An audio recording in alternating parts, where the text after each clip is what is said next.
Good morning, friends and enemies. We are here today to talk about Ashton Jeanty, the next great running back prospect, the next great 101 in rookie drafts. Most are saying. We are here to dissect his film, his stats, his number, his stature, his posture, and everything in between to let you know whether or not I think Ashton Jeanty is worth the hype. He is now being put into this select category of the Bijan Robinsons, the Ezekiel Elliott's, the Christian McCaffreys. That top 10 draft capital means something to us, okay? And it likely means that he's going to be the 101 in rookie drafts. But my hope is that by the end of this video, you have enough information to make that choice for yourself. So who is Ashton Jeanty? All right, he's 5'9", he's 215, he's got that prototype size. He was the Heisman runner-up this year to Travis Hunter out in Colorado. He dominated college football this year. He is Boise State's all-time leader in rushing yards. He led the NCAA this year with 2,595 rushing yards. The next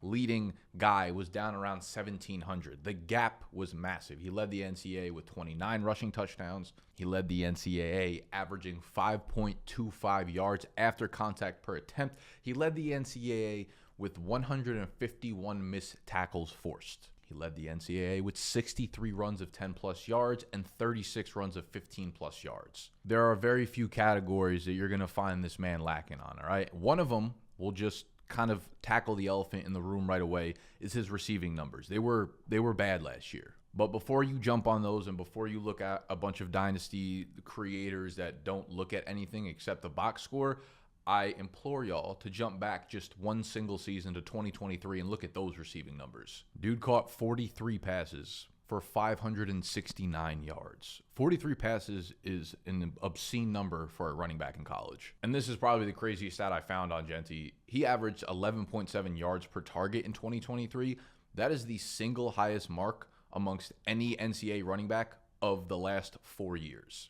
So if you were concerned about his receiving numbers this year, please do not be, all right? That's going to happen when you carry the ball 374 fucking times and your entire offense runs through you. Yeah, you might not have the wherewithal to do it all in the receiving game. 374 carries. That is the 12th most all-time in a single season for an NCAA running back. Some other dudes on that list above him: Marcus Allen, Herschel Walker, Le'Veon Bell, Ray Rice. This is all to say the stats are great. Ashton Jeanty is great. Every time you turned on SportsCenter, the man was ripping off 50, 60, 70-yard runs. And what it has accumulated to is him projected to be a top 12, if not a top 10, if not a top 8 pick. I have looked at many, many mock drafts of the first round of the NFL draft, and I have yet to find one that has him outside the top 12. As you can see in this chart, we've got some mock drafts from different sources. We've got Tankathon, CBS, NFL.com, Pro Football Network, whatever. They're all over the place, right? But every single one of them has him as a top 12 pick at worst, some all the way up to 6. That's all to say we want to take a look at some of the running backs over the last 10, 15 years that have accumulated that top 10 capital. So I've compiled that list. These are the running backs with top 12 NFL draft capital since 2010. You've got Bijan and Jahmyr Gibbs, of course, Saquon Barkley, Leonard Fournette, Christian McCaffrey, Ezekiel Elliott, Todd Gurley, Trent Richardson, CJ Spiller, Ryan Matthews. You can see that the process has evolved a little bit, and they stopped drafting dudes like the Matthews and the Trent Richardsons, and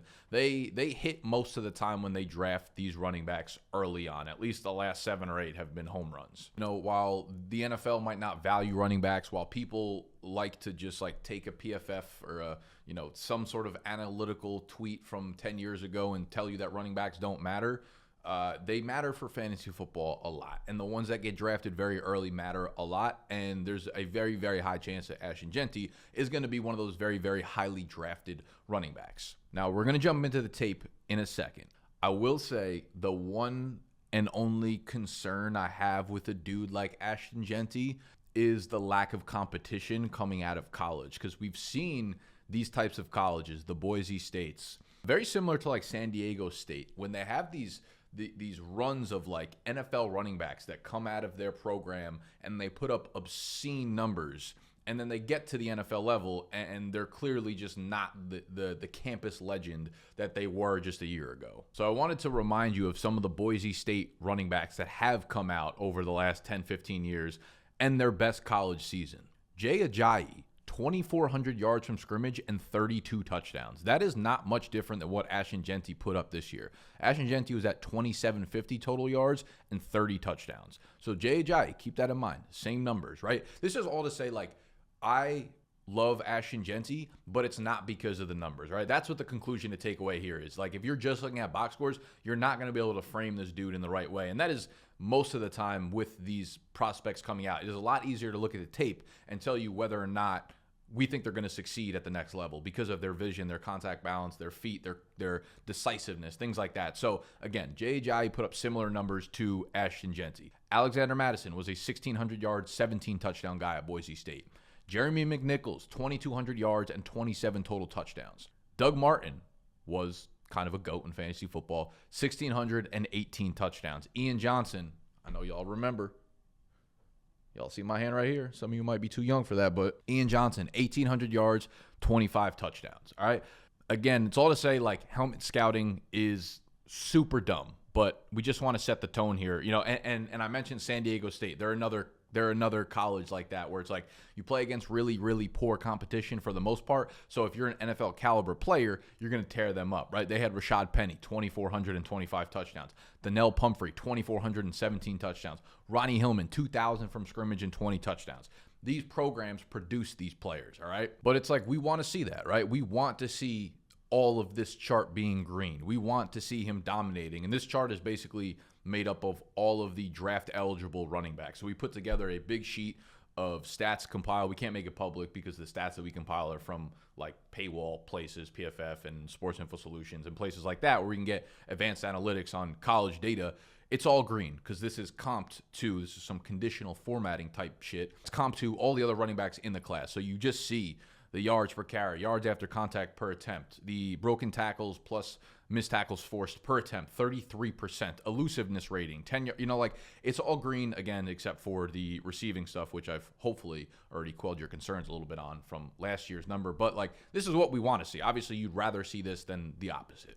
So the numbers are great, but here is what I think are Ashton Jeanty's elite traits, which we will dive into the film now and find examples of all of these. It is the contact balance. You need multiple bowling balls thrown at him from multiple angles just to take him down. Like, his tackle breaking, his ability to make guys miss via agility, via power, his vision and decisiveness. Like, as we're going through the tape, you're going to see how well he reads the leverage of his blockers that are in front of him in the first level, at the second level, him making moves for the second level while he's still at the first level.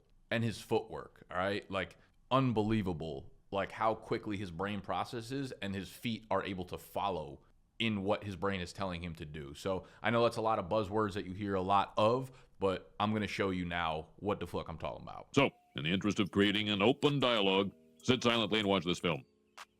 First game that I want to show you is them versus Oregon. So Oregon was obviously a really, really good college football team. So this is not one of the teams that we're concerned about seeing poor competition, right? This was a top 5 team, college playoffs, all that kind of shit. They were a number 1 team for a while throughout the year. So when we talk about competition, like, this is the type of gameplay that I want to see. This is the type of competition that I want to see Jeanty play against. And can he take his game of what he was doing against, Utah State and these types of teams and have the same display on camera against Oregon? We're going to jump to a string of plays where I think he had 3 straight carries in a row that I thought were all impressive. Now he's back here, obviously. I'll try to point through. The way I watch film is like I'm very hitting the pause every 2 seconds to kind of read the leverage of the blockers and see if he follows what I'm seeing. So I apologize if it gets choppy. What I'll do is I'll run through the play first. I'll run through the all 22 of the same play, and then I'll go back and break it down for you so you guys don't get super annoyed. So he's in the backfield. He's getting this carry. Normal 10-yard run. Here's the all 22 version. Bang, bang, bang. So he's in the backfield. He's taking the handoff. This is where Ashton Jeanty just displays elite traits, right? He gets the handoff, and you could see, so there's this hole here that he sees, obviously, and he realizes his blocker here has a little bit of leverage going this way, so probably get arm tackle if he were to just rip right here through this hole. He also sees this linebacker here coming to hit the hole. So he's got to make this really, really quick decision of, do I put my head down and just hit this dude and hope to get 4 yards? Or do I hit this hole and hope that this guy doesn't arm tackle me? What he does is he takes the best of both worlds. So he basically rides the back of his blocker all the way up until it looks like he's going to take this hole. Like you could see he's still on the back of his blocker on this side, so that these guys pull in here. This linebacker also pulls this way. And at the last second, he hits this beautiful jump cut the other way. And you can see he goes from here to here within like half a second. Bang. And he's gone. And then again, like even that last block right there, you're not going to notice it unless you like double take, but he sees he's on, right? He's making this move here. He knows he's got to hit the outside leverage, but he knows he's got to get all of these defensive players into this hole before he hits that hole. So this guy doesn't like meet him in the hole there. So he takes that step and then jabs that way. Now, watch number 5 coming down on the ball here too. This is what I'm talking about, where Jeanty hits this hole and immediately is setting up his next move, where he's in this hole, he's looking this way, and he knows he's got a blocker coming from this angle here. Bang. He knows he's got that blocker coming from the outside. So what he does is, you'll see this jab step. Like, it's very subtle and it's very quick, but he jab steps this way first. You'll see, you know, it happens in a couple steps. He jab steps this way to set up his blocker to grab this dude. He doesn't just sprint to the outside and hope his blocker beats him there. He actually like helps his blocker by giving him a little bit of leverage, by maybe making the defender think like he possibly could go this way, put his head down, or cut back. You'll see a jab if you look. There. It's a little bit hard to see, but I promise it's there. Yeah, it's just a beautiful play. We'll move on to the next play. This is the next carry. Another 10-yard chunk there.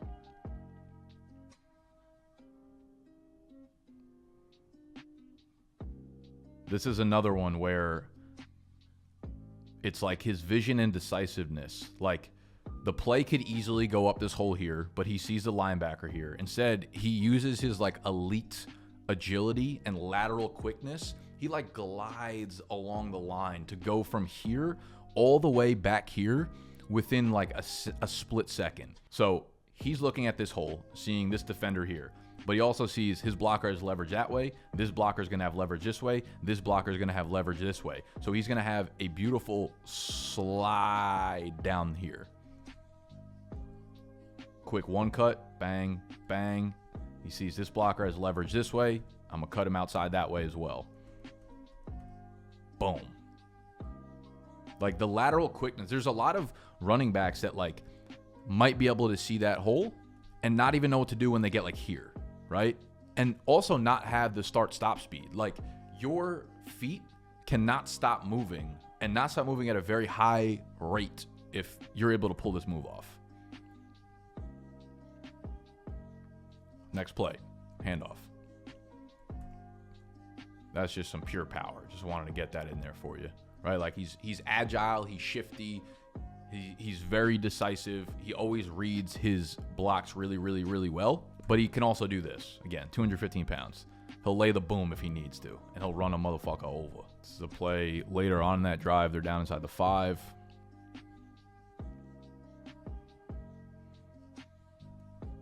It's just a fuck fest in the middle there. He's going to have to take this guy on one-on-one. So he says, you know what? I'm going to hit this fucking groovy one-step real quick and hit the outside. Like, and he just does not, like that, he just does not lose any speed when he makes these cuts. It's just smooth. I almost say, he almost gets faster. Bang, I'm out. This next play is just one of the most ridiculous runs that you'll see in college football. This is the contact balance I'm talking about. 1, 2, 3, 4, 5. Takes about 17 dudes to not even get him down, just to push him out of bounds. So, like, immediately the play is blown up in the backfield. 90 beats his man. Like, this should be an easy tackle when this dude's twice his size. But instead, he just bounces off him with a stiff arm. Sees the hole here, but there's another attacking defender coming in, so that's not an easy move to make. This defender also is going to have leverage coming this way. So there's 2 guys on him. Like, there's no reason he should be able to escape this play here because he doesn't have a bounce back. This guy has leverage on the blocker this way. Puts his head down, runs him over. This guy's just lazy-ass tackling. You are not going to bring this man down. You are lazy. And at the end, he just runs tough. He runs with stamina. He's got a chip on his shoulder from not getting recruited to the big schools. Like, this is the result of that. I know a lot of people saw all the highlights of Ashton Jeanty and the breakaway speed, and it's definitely there for sure. Like, here's an example of it. He's gone. I think this is a guy that people are going to like exaggerate his speed. Like when Books put his lineup for a 40 time at the combine, I feel like it's probably going to be at like a 4.40 or like a 4.39 just to build hype. That I don't think is going to be true. I would smash the over on that if it happens. I think he's going to have good breakaway speed, but this is one of the concerns when it comes to playing against poor competition. This was something with Tyler Algier, believe it or not, at BYU was like a breakaway runner. That dude was ripping off 40, 50, 60-yard runs pretty much weekly when he was there. But you could tell on tape, you're like, he's not actually that fast. But you're playing against dudes who are probably running 4.7s and 4.8s. Of course, you're going to look like a breakaway guy. And that's not the case for Jeanty. Like, Genty's a lot more explosive, a lot faster long speed than a dude like Tyler Algier. But I'm just saying, if I had to bet where I think his 40-yard dash ends up, I'd say it's probably between like 4.41 and 4.45, which is great for his size. And, you know, definitely like breakaway enough for a college player. Definitely breakaway enough for a dude to, you know, hit long runs. But I'm just saying, like, I don't know that I'd expect the type of plays that he was making in college all the time at the NFL level. This is another run. Like, this is a super minor run, but these are the things that I look for when I'm watching film. Like, all right, Genty's in the backfield. Like, there's a wide receiver in motion. There's a guard pulling. There's a tight end pulling. So there's like a lot of commotion here, meaning it's pretty tough to make reads as a running back, and you have to make them like super fucking quickly when you have all these guys in motion. So you have this lineman going over here to pick up number 4, the edge blocker. So Genty's got a choice to make. He says, okay, this dude's picking him up. He's got his tight end right in front of him. So he's following the back of this blocker, Hits the hole. And you could see that like his tight end is starting to gain leverage going that way. So he's got to ride the back of his tight end here and avoid the block that he's about to miss. So he rides the back really nicely. And because he does that, like he does not give the defender enough space, and he continues to just ride the back of the tight end here because he sees this defender kind of crashing down. It would have been easy to just go straight up. It would have been easy to continue to ride that hole that way. But instead, he kind of bounces back in to give himself leverage against the defender and picks up like 2 or 3 more yards, right? And this was one of my big issues with the running back class last year. Just to give you like a holistic view, the running back group this year in rookie drafts is like, you can't even compare the two. It's JV versus varsity. Last year's class was atrocious compared to this year. I think Jonathan Brooks was fantastic. Obviously, we'll never really get to see that come to fruition. Bucky's obviously become a superstar. But this year's class, just from a prospect angle, I would probably have about 5 or 6 dudes that I would have put into tier 1 of last year immediately. Like, everyone forced the... And I made a lot of film breakdowns on like Trey Benson, Marshawn Lynch, Jalen Wright. A lot of my concerns were for plays like this. Their vision was not good. They were not good at reading holes. They were not decisive. They relied way too much on their athleticism and bouncing runs outside and just hoping things opened up for him, where a dude like Jeanty is kind of the opposite of that. And a lot of the players, you know, whether it's Caleb Johnson or Quinton Junkins from Ohio State, like, sorry, my camera cut out. New studio. I'm trying to figure new shit out. Anyways, the running back class this year, very, very good. The running back class last year, not so good. Now, one other aspect I do want to get into, because some rookies obviously struggle to stay on the field and be trusted by a coaching staff because of their pass blocking. Now, if you look at Jeanty's pass blocking grades on like PFF or whatever, they're not good. But I got to be honest, man, when I'm watching tape, like, and I'm going to show you some of the pass blocking chops that this dude has. He's lined up in the backfield. Takes a linebacker on head on there. Like, he's not waiting for the linebacker to come to him. He is an attacker of the backer. Bang. See, this is him right here. He takes on the blitzing backer. He goes up. He says, boom, you ain't even going to touch the backfield. This next play, they're in shotgun. He's in the backfield here. Like, he is sprinting over to the other side to pick up an oncoming blitzer because he knows his man is going out in a route. He sees this blitzer coming off the edge here. He goes over there to pick him up. Good little play. We'll look at the very next play. He's in the backfield again. Like, that is a great fucking pass block here. He's in the backfield. There is a safety coming at full fucking speed. Boom, putting his head down. Jeanty is a rock right there.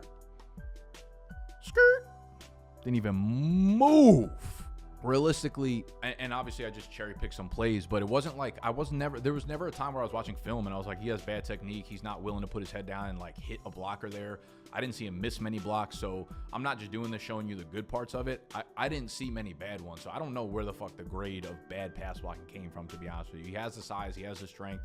He's a very willing blocker too. Like, he likes to block, you could tell. And I don't want to make this video too long because it's obviously on one player. I really like watching film on the incoming rookies. I think you guys enjoy these, but let me know if you'd rather have like more typical breakdowns that I do on the fantasy channel that are more numbers based, or you like seeing this film, because I could obviously go through like 4 or 5 running backs a video and go a little bit deeper and dive in. But we're going to move to a second and probably the last game that we touch. But normally I'm watching about 4 or 5 full games of like all 22 to get a feel for these backs. This is against Washington State, a much inferior opponent than Oregon, obviously. So this is a run from Jeanty here on this play. He's in the backfield here. Just another example of like unreal contact balance. Arm tackles will just not get this man down. See again, multiple pulling players. He sees the leverage of this guy, so he knows he's got to kind of contort his body back inwards. Let's see it. The guy's coming off the edge like real fast, and he knows his guy's got to beat him there. But if he doesn't, he's got to, contort his body so that his blocker can earn the leverage behind him. And he does that here. You can see it like shift in, but like immediately he shifts in and then sees that this guy gains leverage on his blocker. His blocker's fucking on the ground playing in the mud. This guy, so he's already like twisting back the other way while fighting the guy that's behind him. You have 1, 2. Then he sees this guy gets leverage. He sees this guy here. He's like, I'm cutting back again. I want you to appreciate how hard this is to do. This is like when people watch football on Sundays and they're yelling at the refs. When we get to watch the replay, the slow-mo version of something that happens when it's 1,000 miles an hour and a ref makes a play that's like impossible to see in real time and we all yell at him. Ashton Jeanty is like the opposite of that. Basically, I know a dude is legit and has unreal vision and decisiveness when I'm able to watch all 22 film and I'm going chop by chop by chop, hitting pause, and I'm reading and diagnosing the defense in real time, seeing where the leverage is, and he's making the exact choices in real time that I'm making as I'm watching the film. And that is what Ashton Jeanty does. Like every 0.2 seconds, I'm like, this guy just gained leverage. This guy just gained leverage. And Jeanty's seeing the same thing and reacting and moving, and his feet follow his brain that processes that quickly in real time. So just like, another dude that he shakes for another 5 yards. Like, this run is everything here. Contort the body. Second move. Another move, another one. The dude just keeps fucking eating. He's one of those dudes that just always makes the first guy miss. I'll just show you a couple carries in a row that he strung together. It's in the backfield there, obviously. One cut on the outside, stiff arm to your face. Let me cut back inside because that's where my blockers got leverage. You can't tackle me via legs. I'm fucking out of here. Oh, you're going to catch me. You're going to catch me, but I care too much. I'm getting in the fucking end zone. Like, can't go that hole. This edge defender's got the leverage there. He needs to stay outside. He dips inside, and Jeanty just like says, nah, if you're going to make that mistake and you're not going to hold the edge, I am going to edge to your mistakes. Skirt. And the stiff arm. He's too fast for these linebackers to catch him. This dude is just there. He just has no fucking prayer. Another arm tackle can't get him. Cuts back inside. Unreal contact balance. Very next play. Or, the next drive. Obviously, he scored a touchdown there. This play is stupid good.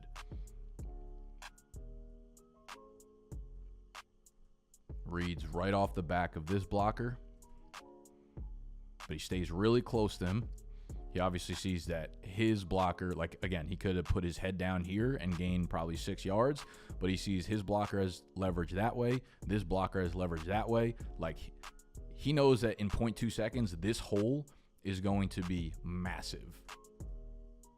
And he diagnoses it perfectly. Bang, you can't catch me. He sees this guy coming from the outside, so he's already kind of like contorting his body that way. Run away. Yep. Just like gang. Dude, to go. Every fucking carry is just a diagnosis of a perfect run. Sees the leverage. Just all over the place. Says, fuck it. Fuck yo.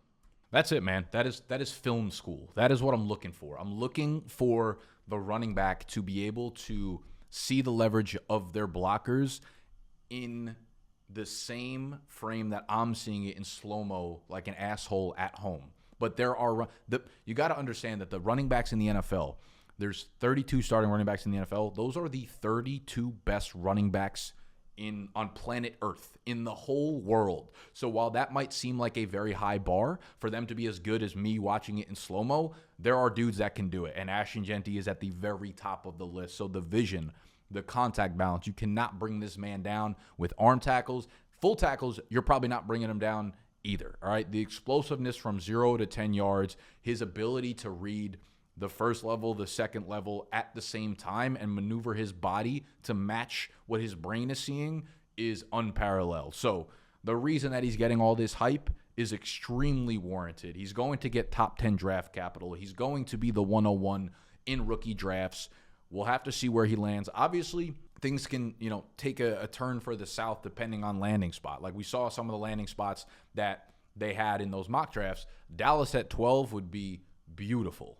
If we look at that chart again, you had 4 of the 9 mock drafts had him going to Dallas at 12, which would be phenomenal, obviously. Wouldn't even question his upside, his floor, his everything, right? Then you had 2 spots going to Chicago, which I also think would be incredible. Ben Johnson going over there, reforming the entire offense, ton of weapons. Like, that would be a beautiful landing spot as well. You got Vegas at 6 in 2 of the mock drafts. I don't hate that, actually, because there's literally zero competition. Like, you're the number 6 overall pick. There is no competition in that backfield. You're going to see 300, 350 touches off the rip. So we'll have to see what they do at quarterback. Obviously the offense is not ideal, but again, that is a landing spot where you're going to see all the opportunity in the fucking world. Would not hesitate to draft him very, very high in fantasy. Daniel Jeremiah, was it Daniel Jeremiah or Lance Zierlein? One of the two very, very respected draft pundits, obviously over at NFL.com, had him going to the Jets at 7.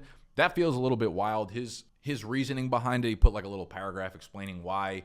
He was like, this offense just simply needs some excitement and some juice. And Breece Hall, as good as he has been, technically, he's still 3 years into his career and yet to rush for 1,000 yards. So, like, I don't disagree with the sentiment, but for them to have Breece Hall and Braylon Allen and Isaiah Davis and then use the number 7 overall pick on Ashton Jeanty feels insane. But that would be, worst case scenario, him going to a spot where there's a dude like Breece Hall. I don't see it actually happening, but if it did, we're probably still taking him the 101 because of his elite traits. All right, that's what I got for y'all today. Let me know in the comments what you guys want to see for the next couple months. Obviously, we'll be doing a ton of rookie stuff. Adam will be on here on Thursday.